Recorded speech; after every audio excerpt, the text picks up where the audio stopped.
I have this like core memory of being in probably third or fourth grade-ish and sitting in the computer lab at school where all the computers were and noodling around on like kid pics, and I think that's what it was called.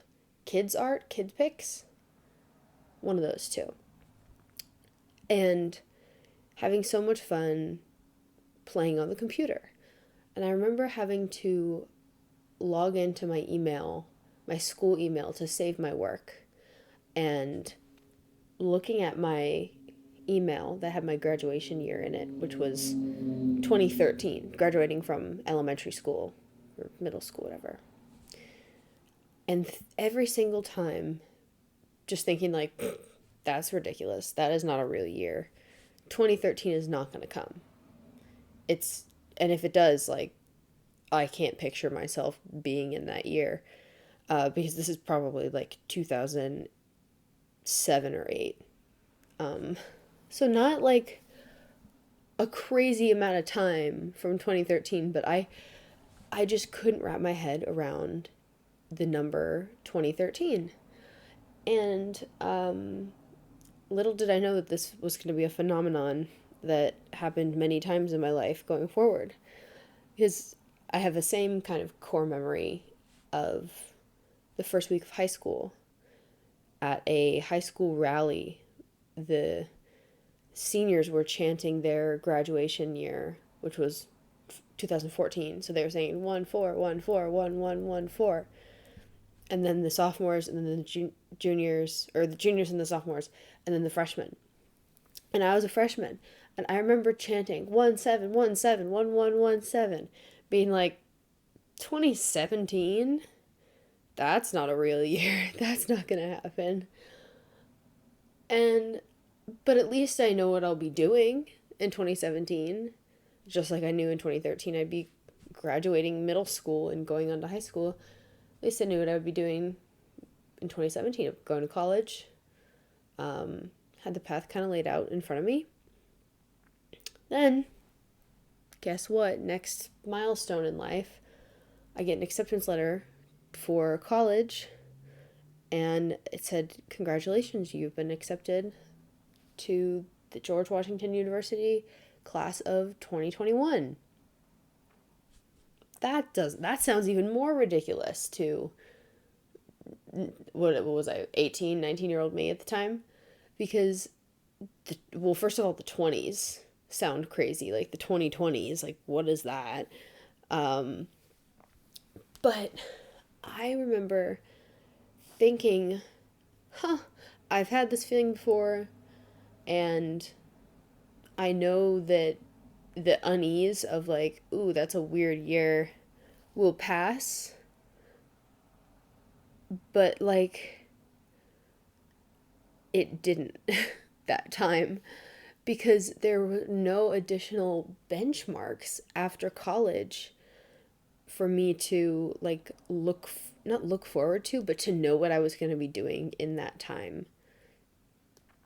So the most, I mean, it's a horrible example, but the most potent example of this affecting me is the fact that I had to take a gap year, and then my graduation year shifted to 2022.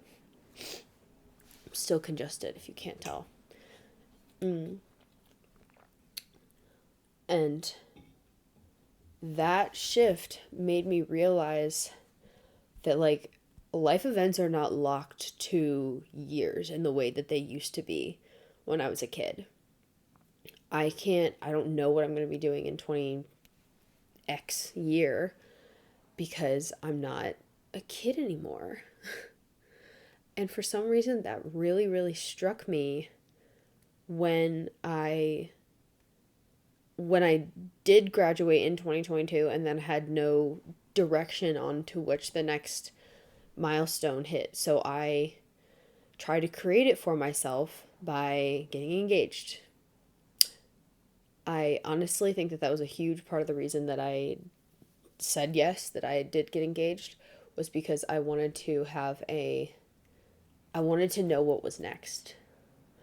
And I think that desire to know what's next and to have certainty is something that has historically been very comforting to me, but now it's started to hinder me from actually like making meaningful progress toward any goal because I'm just scared. I'm just unsure. I'm uncertain. And I don't have any of that excitement, fluttery of, well, at least I know I'll be going to high school. At least I know I'll be going to college. At least I know I'll be getting married. It's just like, at least I know I'll be alive.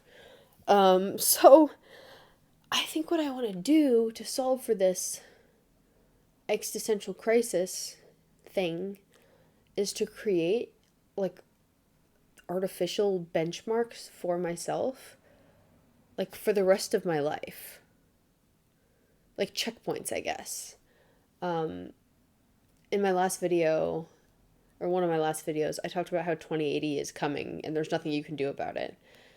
And that, honestly, part of this video is thinking about that video and how 2080 is coming, but also there are so many interim years between now and then that I want to feel more like I have some, not control or certainty, but just authority over the direction of my life. So, to do this, I talked to my dear friend ChatGPT, who I've affectionately named Peter, and Peter helped me create this little matrix of 1, 5, 10, 15 year like goal life situations. I've talked about this before. I did it a little bit differently. I did like a life matrix one time before, and I think I mentioned it on Strawberry of the Day, but this time I designed it so that it was all things that were within my control. And I think that looking at the years of your life that seem like ridiculous and not like real years, and putting in like slotting in something that is very tangible and is very real is such a good way to overcome that like distressing feeling about the future. If you get that distressing feeling about the future, because maybe it's just like the wide openness of it is comforting to you. Maybe you are the kind of person who loves spontaneity and loves like going with the flow. I don't love going with the flow. I like to control the flow. I like to dam the river and control the flow. So, some of my benchmarks that, I'm not going to share in this one because this video is almost over. I'm going to share later what some of my benchmark goals are. But for now, I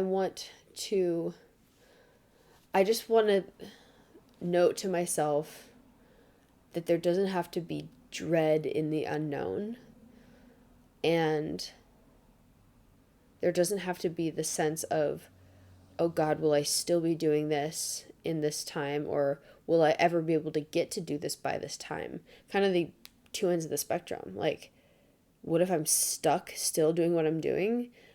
Or what if I'm not doing what I'm still doing? Like, those are both very scary things. Like, I've accidentally typed 2035 during work instead of 2025. It makes me freak out every time because I'm like, I'm still going to be doing this in 2035. And I don't want to be.